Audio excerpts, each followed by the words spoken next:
It Happened on the Job, the podcast for relatable conversations with contractors. Sponsored by Goodman Insurance. Welcome to It Happened on the Job. We are your podcast for relatable and relevant conversations with contractors. My name is Mike. That's Brian. Hello, hello. We are episode 51 today. Our in-studio guest, which doesn't happen often, and we appreciate you coming in today. Chase Wirtz, partner with Capo Projects Group. How you doing, Chase? Good. Glad to be here. Yeah, thanks for coming on, man. Glad to join you guys. Yeah, man. We like having people in the studio. Yeah, we've had a lot of Zoom calls lately. It's like once every 10 episodes we have a person. Yeah. So give us a little background on you, how you got involved in this industry, and maybe the path that led you to where you are now. Sure. So I started out working for a large GC, actually working for a number of large GCs in heavy civil. Doing project management stuff? So started out as a field engineer. Okay. Worked my way up to project engineer. Worked through project engineer into structures. And then was able to get drawn into the project controls ecosystem and really found a liking for engaging in these projects in scheduling and cost controls. And then recently, about 5 years ago now, so how time flies, right. Made that my sole focus and started with Capo Projects Group. And now I'm a partner at the firm, and we've been around for 7 years. So I came on just after this started. After this start, and we've had some good growth, and we're excited with where we're at. But industry's always been something that's been exciting for me. Sure. Especially when you come in on that side of it, right? Not the labor side of it. It's a little bit less intense and a lot more fun on that side for sure. What did you go to school for? Anything that kind of propelled you into the engineer? So I actually loved building things growing up. So I think that's a common thread amongst some of my peers. Right. Whether it's Legos, puzzles, connects, out in the yard, out in the park, wherever, always trying to build something. Fascinated with how things fit together. And I studied civil engineering in school. Okay. Probably one of the most remarkable things about studying civil engineering, construction management, whatever you actually focused on for your degree, is that you hit the job site and day one you realize you really don't know anything. None of that means anything. Yeah. That tends to be the case for most situations out of college, right? Like you think you know yuppie. or even actually do it. Or even like business licenses, right? Or like our insurance license. I mean, you spend 52 hours you have to spend in a book and in a class and learning all this crap, and then none of it applies. Step into an office and none of it means anything. Just to pass the test. Yep. So I think a lot of what you are exposed to in college matters. I think an education is extremely important, but you've got to continuously learn. Right. And I think a lot of the lessons that you learn in college are outside of the classroom. Right. It's meeting new people, understanding how to work in teams, being on your own if you weren't before, and then learning how to manage yourself, whether it be time management or focus on a plan and then executing that plan. And once you hit a job site, you realize even though the guy with the shovel or the guy operating the piece of equipment or the guy pouring concrete or gal, they might not have a degree. Maybe they do have a degree, but they know what they're doing a lot more than you do. Yeah, right. Yeah. Yeah. Being humble in that position. Yeah, for sure. So what was the genesis of Capo Projects Group, and what kind of services do you guys provide? Sure. So as probably many of the listeners are aware, there's a lot of different positions in a normal contract. On the GC side, when the jobs get big enough, there's a demand for someone that's solely responsible for schedule development. Right. And even on smaller jobs where you have a PM that's stretched thin or the contract might even require for it on a public contract, we offer as-needed scheduling support to GCs and on owner side representation as well. And then we perform estimating, independent check estimates for owners, and then as needed estimating support for contractors. And then kind of the last scope of work that we focus on is technology, and that goes everything from database configuration and deployment of technology and hosting solutions, all the way to a little piece of software that we developed in-house to support some of our needs. That was at CP Maxis. Is that what I think I saw that, yeah. And so CP Maxis is what I would say is it's started as a gap solution. So what gap were you looking to fill there? yeah. So scheduling is not something that's really exciting to a lot of people. Yeah. Not one of the sexy parts of construction. Maybe it's kind of like insurance, right? Yeah. You got to do it. Everybody needs it, but nobody wants to actually do it. But scheduling is something that there's a way to do it, and there's really hasn't been a new way to figure out how to do it better. I feel like that's probably could be said about a lot of things in construction, though.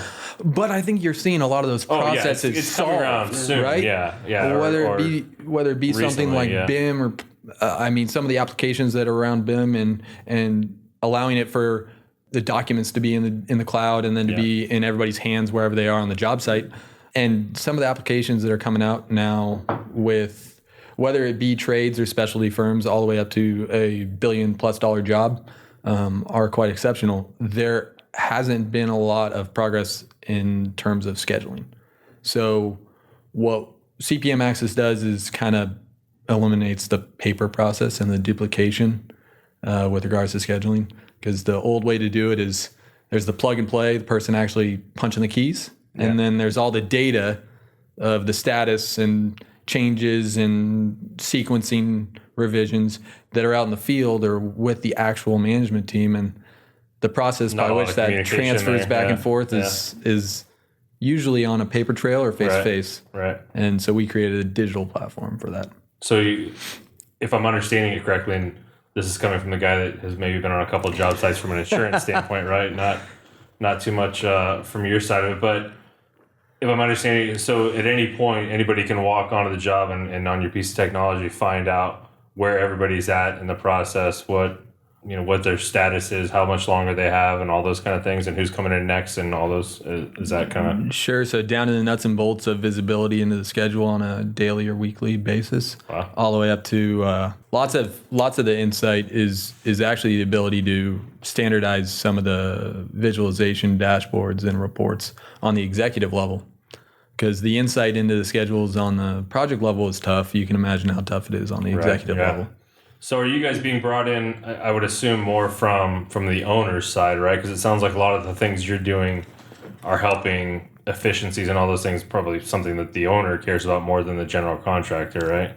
Well, so what's interesting is this is commonplace in the industry, but there's a shortage of qualified folks across the board.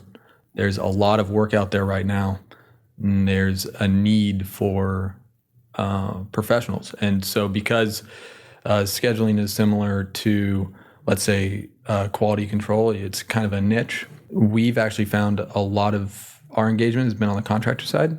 Really? Probably upwards of 90% of our work as of maybe 2 years ago was contractor focused, but slowly over the past 2 years, we've been growing on the owner side. And so probably today it's 70-30 split. And so from the contractor side, I guess my curiosity is, are they bringing you in the development part of the project, or once it's already started going, hey, we need help with this and shit's kind of hitting the fan, or maybe both? Like where do you guys come into the... So the contract generally calls for one of the first submittals that you're going to deliver on a public works contract. So again, I'd say probably 95% of our work is public and 5% is private. So this is really a contractual vehicle between the public agency and the GC. Yeah. And so the contract requires that one of the first submittals out the door is your schedule. And so there's a lot of legwork that goes into the GC preparing that schedule and getting all the subcontractors on board and getting buy-in outlining all the submittals that are required and, the mountains of paperwork and backup and procurement, and all those durations, and essentially building the job in your schedule and then getting that out the door. And then the process by which updating that schedule is a monthly process. And, that's the gap that our tech solved is kind of made that, instead of a monthly process, made that something that was immediate user engagement continuously. Yeah. So when you guys go in, are you giving them the medium or the platform and saying, build it out? Or do you actually work with them on developing that schedule based on what that project requires? So scheduling is it's fun because you're able to lay your eyes on a bunch of different projects with a bunch of different teams. And that's the one thing about construction. You could be doing this for 30 years and you're never going to meet the same project twice. You're always going to have different challenges. Yeah. Even if it's the same different sequences and different, you could build the same exact house 5 years apart, and you're going to have different people. So therefore there'll be different challenges. Right. And so building a schedule is a lot like building the job. You have to solve problems as you're building it. And it's just a lot more fast tracked. Yeah. So, in the normal course of a job, if it's a year-long job and you've got to build the schedule out, it's probably due within the first month. And then there's a review cycle on the owner side. And then you engage in updating of that schedule. And then that's the fun part, the crafty part on our end, more of the art form. Not so fun part when you actually start talking about it, even though it's a common issue in the industry, and that's claims, right? Like delays and claims. Right. But yeah, so that's the process. We're just there to kind of monitor the overall health of the job on a schedule basis. Okay. So what are from an employee standpoint, who are you bringing in? Who are you looking for? Who are you employing to kind of help through that process? What does your breakdown of employees look like? Yeah. So our firm is 20 strong now. We started out, like I said, 7 years ago. When I came on board, there were 5 of us full time. And what we've been focused on is growing with folks that understand the work, because you can teach somebody to schedule, but you really can't teach somebody how a bridge is built. Right. Can't teach somebody how grading is performed and mass earthwork is handled. That's something that you've really got to learn by doing. And I'm sure some of that nuance is built into that scheduling process as well. Yeah.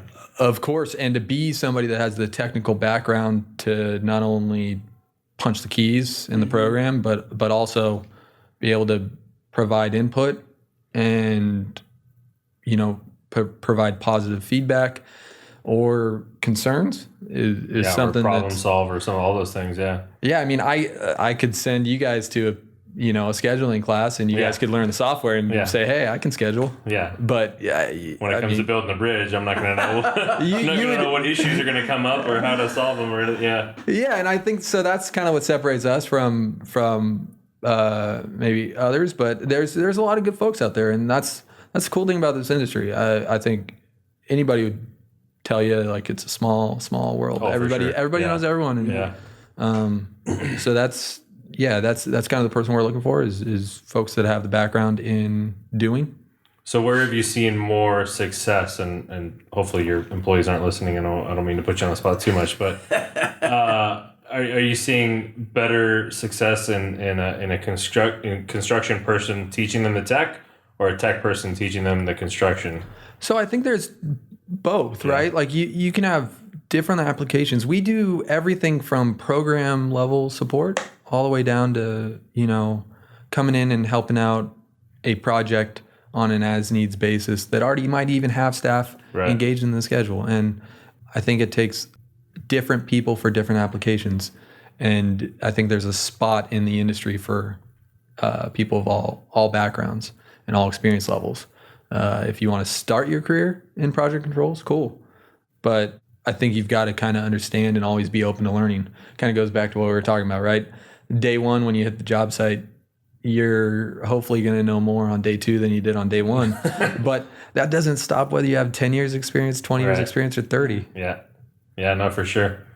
So are you, like, from an employee standpoint, are you, let me rephrase here. I know what I want to ask. I just can't figure out how to ask it. But are you looking to train them, or where are you finding people?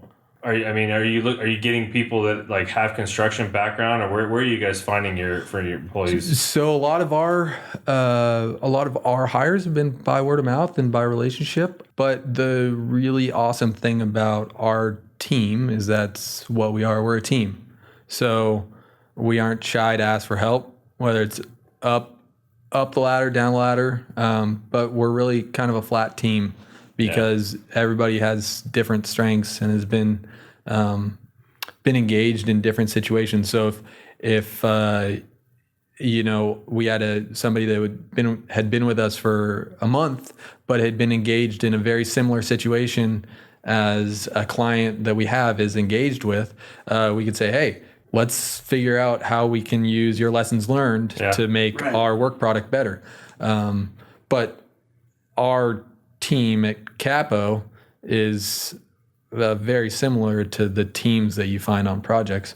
Good teams create good projects. Yeah. Every project's going to have its challenges. Oh, for sure. Yeah. So if you have a good team, you can work through them. Well, the reason I ask is, so I have a cousin who's in project management out in Florida, but he's super tech, super smart at a lot of that stuff, and got really big into Procore to the point where they actually use him to speak at Procore events as a rep. And so I could see him at some point transitioning into that, that software side or the tech side of construction, given he's got that background. So I'm just curious. I just kind of see that flow of people, that maybe are in the construction side, project management side, see you guys come in and go, hey, this is really cool. This is where my passion is. And maybe, kind of jump ship and make a move to you guys. Well, I think what's interesting, again, about the community, especially in something like, we'll just say Southern California. Yeah. There's movement from company to company, job to job. And really, when you're on a project, that's your team. You spend day in, day out with them. You're going to the same trailer, seeing the same faces for months, years on end. And when you leave that project and you go to a new team, it's almost like going to a new company, starting all even over, if you're with the same company. And so what I'd say to that is you form a lot of relationships, and a lot of those folks move companies, and then you see them in a different situation with a different engagement. And it's kind of like old home week all over again. But to your point about tech is, I haven't been in the industry for 30 years, but I've been in the industry long enough to see the transition from when there was literally no iPads on the job site. The best technology we had was a flip phone. Yeah. The Motorola ones with the boop boop. Talking. Which is awesome. I loved them. Because I couldn't get emails on them. But to the point now where if you don't know how to use an iPod or an iPad, you can't grow in a firm. Yeah. Which is quite exceptional because now you have the ability to be a lot more productive, and I think it's only going to continue to grow. What kind of engagement or involvement are the subs on a project with what you guys do? And to that point, how receptive are a lot? Because I feel like, especially at the level you guys are working, I would imagine most of your work, right, with the infrastructure and some of those other things, the general contractors and the owners expect that level of sophistication in tech, right? But I would have to imagine that you probably run into some situations where the subs may not be as sophisticated. Are you guys involved in? Are they involved in the process at all, or? I think subcontractors in general, it like projects like GCs, you can't fit all into one bucket. Right. There's a lot of firms that subcontract work on the jobs that we're engaged with that also prime their own work. And when you prime work, whether you're a $10 million firm a year, or whether you're a $5 million firm a year, or whether you're a $100 million firm a year plus. You have the ability to control your work to the point where you can communicate clearly to the team what's going on and what you need. I think it all goes back to kind of good teams, though, too, right? Yeah. If you have trust amongst everybody and everybody can clearly communicate and everybody's on the same page, then it goes well. A lot of times when there's some issues, it's just that. It's, maybe the subcontractors aren't as engaged as the GC would want them, or maybe there's not a platform, But I would say that most often you're seeing that it's just the project. If there's issues on the job and impacts on the job, it's most often that it's just, normal contracting in today's day and age. Right. You put a bucket in the ground and found something that wasn't supposed to be there. So that never happens. What are you talking about? the engineer did, pulled the as-built and the as-built weren't documented correctly. Right. If everything was perfect, Human error, right. If everything was perfect on construction sites, then there wouldn't really be a need for What you the guys problem. do, yeah. No, for most of it, right? Yeah. There wouldn't be a need for problem solving because you could kind of just say, "Hey, this is supposed to go as planned. There's never supposed to be any issue." No, Yeah. no. So, any fun projects that you guys have been a part of, or that you've seen? So as been a on? firm or individually? Both. Both, yeah.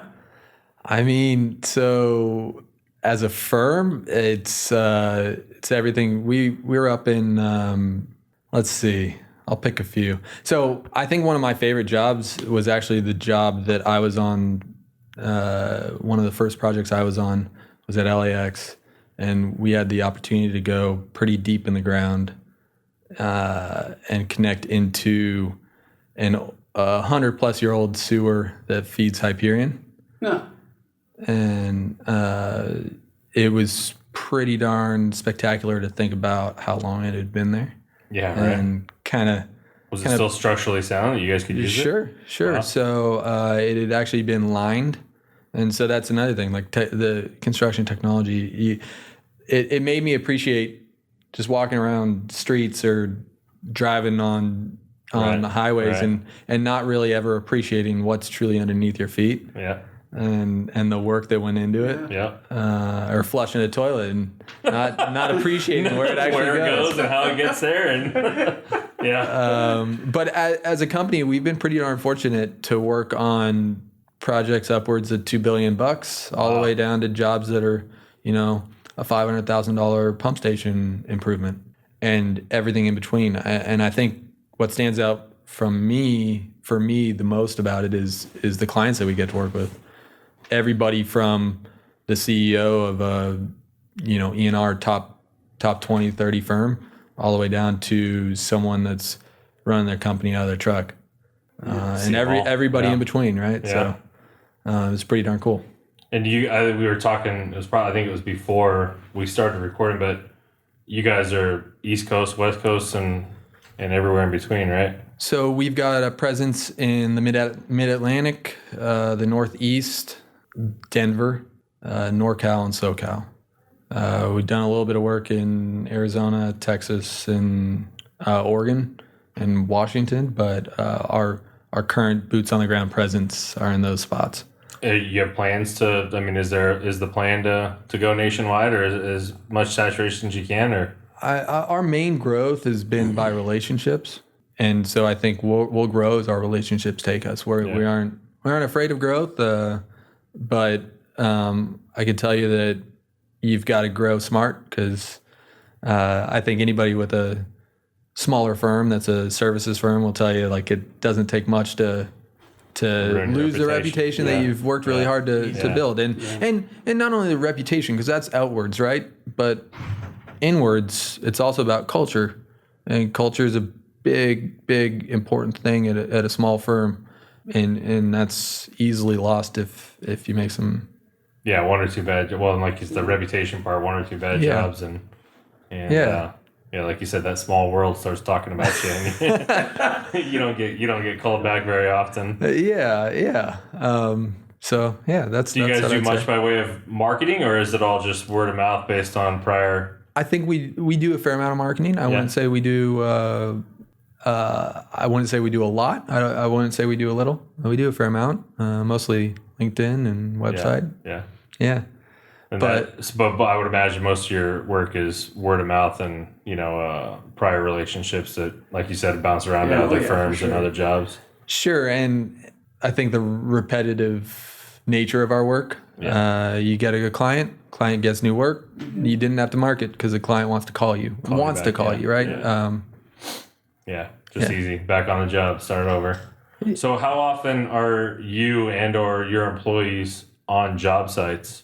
Pre-COVID, post-COVID. That's a good question. Yeah, right. Let's say both. During COVID, I guess. Right. We're not post yet. Well, the interesting thing about the public works industry during the pandemic is it didn't really slow down. You couldn't. Yeah. Well, I feel like it almost probably sped up because there was less traffic, less public presence in March. Yeah. So I think one of the success stories, we aren't engaged in this project, but one of the success stories, you have to look at what Metro and Beverly Hills did with the Purple Line. If you aren't familiar, like the Purple Line extension that Metro is doing through West LA, it's underground tunnel. It's going right down Wilshire, I guess, and there's a station right in Beverly Hills, downtown shopping district, and it was going to cause traffic and pedestrian impacts for probably 12 or 13 months is what I think the original schedule was. And that was because of restricted closures, right? So, hey, you get to go in every night for 6 hours or something like that. Right. And I don't know the exact details, but due to COVID and stay-at-home orders, they were able to get that whole entire work done in like 2 months. Wow. Crazy. Because it was just it was just simply 24 hours a day nonstop. it was simply we shut down the road, go. Yeah. And then to supplement that, not only that project, but the course of the other work. One of the most painful things about doing anything in Southern California is traffic. Yeah. And if you're trying to build a road, that's challenging. But also, if you're just trying to get to work, it's challenging. So for whether you're management or craft or support, if you live in the IE and you needed to get to, let's say, LAX or Sophie Stadium or something like that, you'd be out the door at 4:30 in the morning, or else you're sitting in traffic. Right. If you're out the door at 4:30 now, you get there in an hour and a half, which is wonderful. I think it's well, maybe not now. I think it's probably picked up a little bit now, right? But a couple months ago, that was for sure the case. March, early April. Yeah, man. Yeah, so I'd say there's maybe a silver lining to that, to the issues that are going on right now. But the amount of time we spend at job sites varies. So there are times where we are in a chair 24/7, well, 5 days a week, right? At the site. At the site. There are other times where we're juggling 5 or 6 different demands, and we might be in the office 3 days a week, out on job sites 2 days a week. But I think that's one of the most appealing parts of my role now, and I think our team's role is it's always changing, it's always evolving, and there's always something new. Yeah, and I think that's the industry in general. Even if you're on one project, it's always going to be different. You're always going to walk in the door, and you're not going to know what challenge you're going to face that day. Do you have a capacity of number of projects per team, or how do you guys manage that? It depends, because you could have a project that's a $50 million job that's running really smoothly. You could have a $2 million job that's a pain in your butt. So it's kind of all just it's active managing. You got to continually active manage, and there's definitely some long days, and there's some other days where it's not as long. But it's the consistency isn't quite there yet, but it's something I think everybody's going for. Workflow consistency. You mean? Yeah, because it's just you got to kind of always be on, which is fun to an extent. So you were saying, I think before we started, that maybe startups were kind of down a little. Are you guys seeing the same type of situation in your industry? I would imagine. So I think there's a concern in the industry on the public side about funding, because of, you take something, for instance, like cap and trade in California, cap and trade or gas tax in California. Both of those rely on people being out and about Right. to fund it. And then the expected funds in those accounts are used to manage work that's planned. Now, the work that's going on right now or the work that was planned in, let's say, the next 6 months isn't affected. Funds have been earmarked because they've already been, they're already in the bank. Right. If we aren't able to close the funding gap, there's going to be winners and losers in terms of picking this job over this job. But, I don't think anybody quite understands what the next 6 or 12 months is going to look like.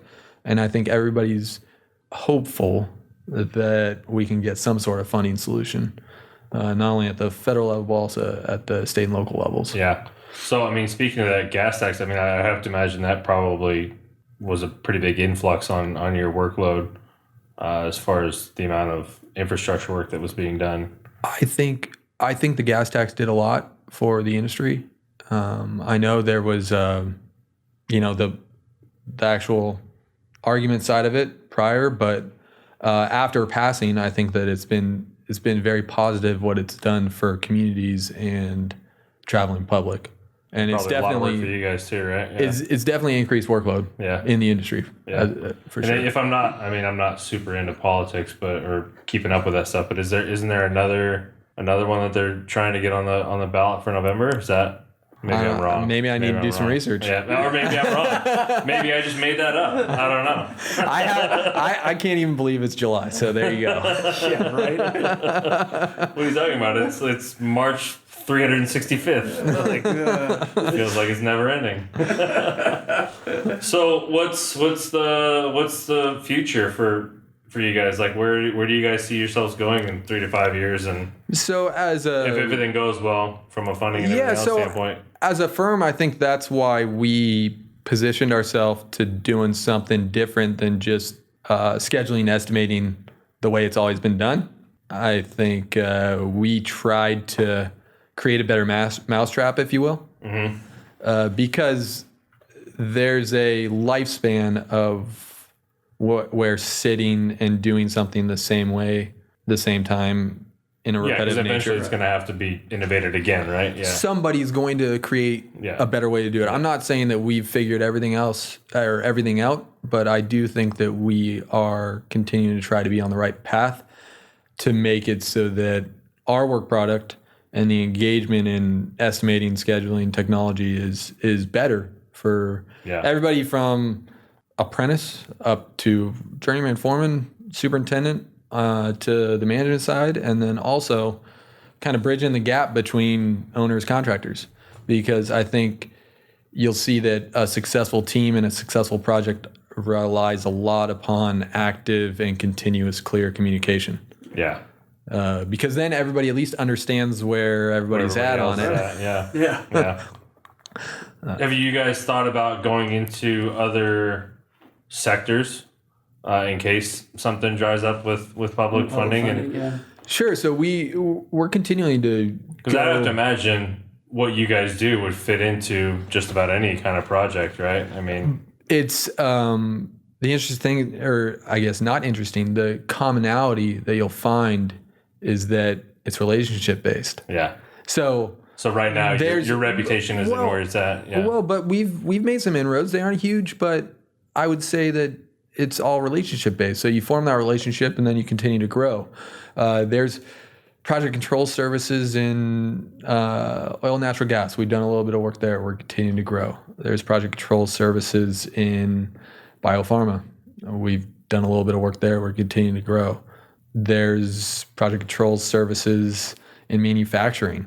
Yes, there's project control services in the construction industry as a whole. And yes, we've gotten significant market penetration in public works, but we've also gotten penetration in other parts of the markets within construction, and we're continuing to grow there. But I think the kind of the opportunities are endless because Project Management Institute isn't just construction project management, it's project management as a general term. Right. And when there's project management, there's also project controls management. And that's, I think that's kind of exciting too, because my background isn't in biopharma, but I would love to be engaged in biopharma, something like that, right? Like it's it's that kind of continuous learning that we're talking about, right? Always learning something new. Yeah.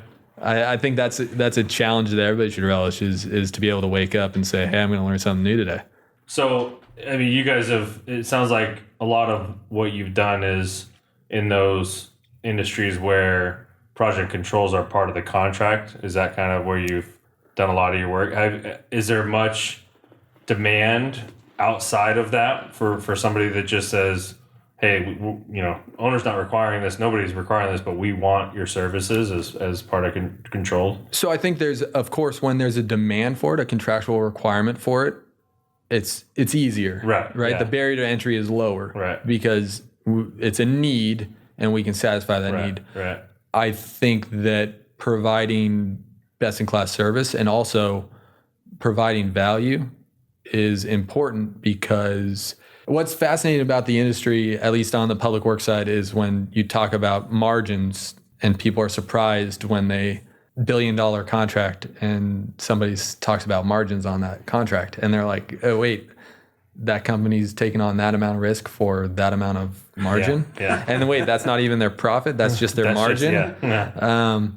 So when you talk about value add and you talk about the ability to mitigate some of that risk by providing that value add, you have to be able to prove it. And so even if it's not a requirement, if we can provide that service with minimal effort, high engagement, and for a pretty reasonable price based on the industry, I mean, then I think that's where we've seen traction to gain outside of just a contractual requirement. That actually kind of gain momentum? Some people being or wanting that kind of service and that value? Sure, because you only have to be on a job once where you say, hey, that team, that firm, that person, that professional really helped me out. I want them as part of my team. Right. So the next one comes along and either you build it into your team and your general overhead, or you say, hey, no matter what's going on, like, we need them as part of our team. And maybe it's in a decreased capacity, but nonetheless, you're still with the team, right? I have to imagine, so just to kind of relate it a little bit, like we have people here that are part of our firm that do claims management, right? So claim comes in and they help our clients to mitigate as much of the headache and the pain and make it go away as fast as possible, because it helps future premiums and all those things. But it's hard to quantify exactly what they're doing or how much they're saving, right? Do you guys find that as a hurdle as well? As, I mean, especially in those situations where maybe you aren't contractually required and somebody's thinking about bringing you on, but they're saying, how can you help us? What can you do? Like, how much? I guess what I'm trying to say, do you find it hard to quantify your cost as a service relative to what you're saving in a management and an efficiency standpoint? How do you guys? One of the easiest way to do it is look at liquidated damages, right? So liquidated damages on a construction contract can be $1,000 a day. It could be $20,000 every 10 minutes if you're closing a runway. It can be excessive, and if you're trying to protect on the risk on the downside of those LDs, then you need a schedule that you can buy into, that you can say, hey, yes, the job did get delayed. Here's why it got delayed, and here's why we don't think that's our responsibility. A lot of times the contractors will think the owners are out to get them, and vice versa. Owners will think contractor, and a lot of times it's just not communicating clearly. Right. So we've represented a lot of owners that they want to engage and they want to work towards finding solutions, because regardless of who's at fault, they just want their improvement to be done. You're almost like a mediator in budget. And so it's providing visibility into the schedule. And so that's, we come on as third parties to disputes between contractors and owners. I think it's really about just finding solutions and kind of bridging all those gaps. So we can go all the way from, hey, we'll come in and take a look at it for a day, to we can go sit in there with a staff of 4 or 5 for months on end, and everything kind of in between. So, I think that answers kind of what you're asking. Yeah, no, that's perfect. Well, we'll kind of wrap it up here. I guess my biggest question, anything huge coming up? Any fun projects that are on the horizon? On the horizon. Anything massive? that we'll be able to drive by or see and go, hey, Or drive that's over. on schedule because we know Chase is on it. So the schedulers can't take claim for that. We merely provide insight into what's going on in the job. But I can tell you, I think California is about to do some really great work with, again, it's not something you ever really think about unless we're in a drought, Right. but really great work with storage, water storage. Oh, really? Working on some dams, rebuilding dams, retrofitting dams. I mean, we had some issues up in NorCal. Everybody understands with dam failures and what the industry was able to do and recover on that. And I mean, I think Hewitt did it in like quicker than anybody kind of ever thought would actually end up happening. But I mean, with the Olympics coming to LA in 2028, well, depending on. Yeah, maybe. I mean, yeah. The Olympics were supposed to be going on right now, right? There's a host of metro projects, and there's a host of work over at LAX. I mean, LAX is still pursuing and progressing with their modernization program, both landside and airside, and in their terminals. And so it's going to be a completely new airport by 2028. Wow. It's going to be Hopefully for the better. It's going to be quite exceptional. Yeah. Yeah. It's really exceptional. So.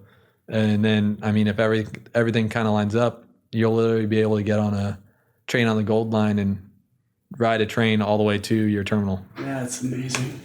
So LA's kind of getting back to the point where you're going to be able to really take public transportation like you see in other cities, which is pretty incredible. The options are going to be there. Yeah. Yeah. Very cool. That is cool. Awesome. Well, thanks for your time, Chase. We appreciate it. Sure. Before we let you go, we want to give you an opportunity to kind of plug your websites or phone numbers or social media or however the people can find you. Yeah, so Chase Wirtz. I'm with Capo Projects Group. You can email me at Chase Wirtz, and that's WIRTZ at capopg.com. That's CAPO. And go ahead and look us up at capoprojectsgroup.com. and cpmaxis.com, and that's CPMAXIS. Perfect. Awesome. Cool. Well, thanks so much, man. We appreciate it. Yeah, I appreciate you guys. No, this is our pleasure. It was fun. We'll keep in touch and stay safe. Yeah. Hey, thanks for listening. And if you've made it this far, go ahead and give us a like or 5 stars or whatever means you like us. Make sure to subscribe so you don't miss our next episode. And check out our website for more video content and extras. While you're there, shoot us a message if you want to be a guest. We'd love to have you on. Thanks again, and we'll see you next time.